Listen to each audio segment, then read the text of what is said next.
हमने अक्सर देखा है कि व्यक्ति के शरीर में कई जगह तिल होते हैं, लेकिन क्या आप जानते हैं समुद्र शास्त्र में तिल का होना एक महत्वपूर्ण भाग माना गया है।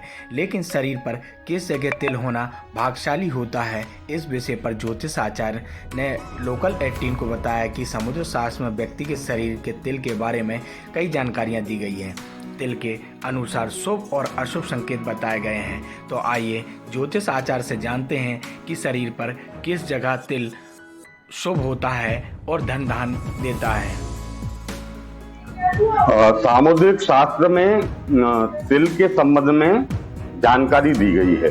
ज्योतिष शास्त्र का ही एक भाग होता है सामुद्रिक शास्त्र, जिसमें शकुन या अपशकुन के विषय में विभिन्न प्रकार की जानकारी दी गई है, जानकारियों का वर्णन है।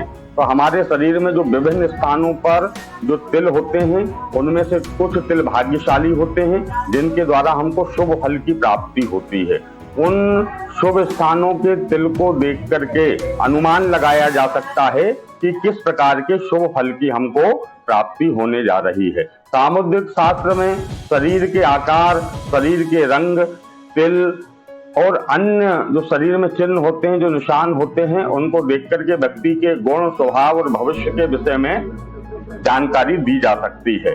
और सबसे प्रमुख बात यह है कि पुरुषों के दाहिनी ओर के तिल पर विचार किया जाता है और स्त्रियों के जो है बाईं ओर के हाथ की तरफ के जो तिल हैं, उन तिल पर विचार किया जाता है। यदि हमारी दाहिनी हथेली का जो ऊपरी भाग है, इस ऊपरी भाग पर यदि तिल है तो व्यक्ति धनवान होता है।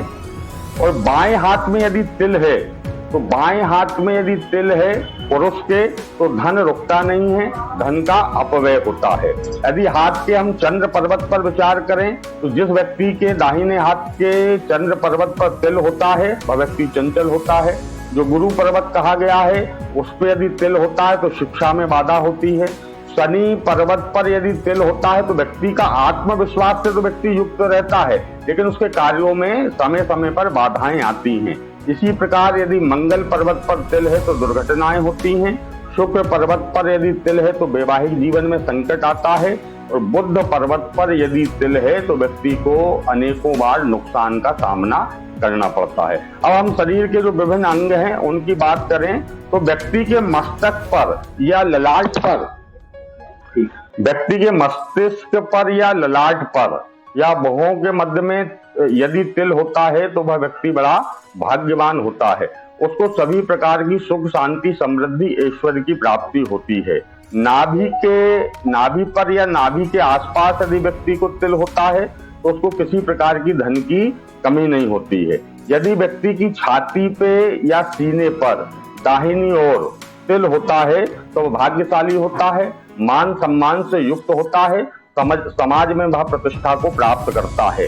नाक के दाहिनी ओर यदि तिल होता है, नाक पर दाहिनी ओर यदि तिल होता है तो व्यक्ति धन से तो युक्त होता है, धनवान होता है, लेकिन उसी मात्रा में वह खर्चीला भी होता है। तो इस बात को एक बार पुनः हम आवृत्ति प्रदान करते हैं, पुनः हम उसको रिपीट करते हैं कि पुरुषों के दाहिनी ओर के अंग के तिल पर विचार किया जाता है और स्त्री के बाईं ओर के अंगों पर जो तिल है उनका विचार किया जाता है। इसके अलावा व्यक्ति के कान पर, कई बार उसके मुख पर, होंठ के आसपास भी तिल होते हैं, गले में तिल होते हैं। इन सभी तिलों का व्यक्ति के जहां जहां तिल होते हैं वहां तिल का अलग अलग फल रहता है, उसके अनुसार उसको परिणाम की प्राप्ति होती है।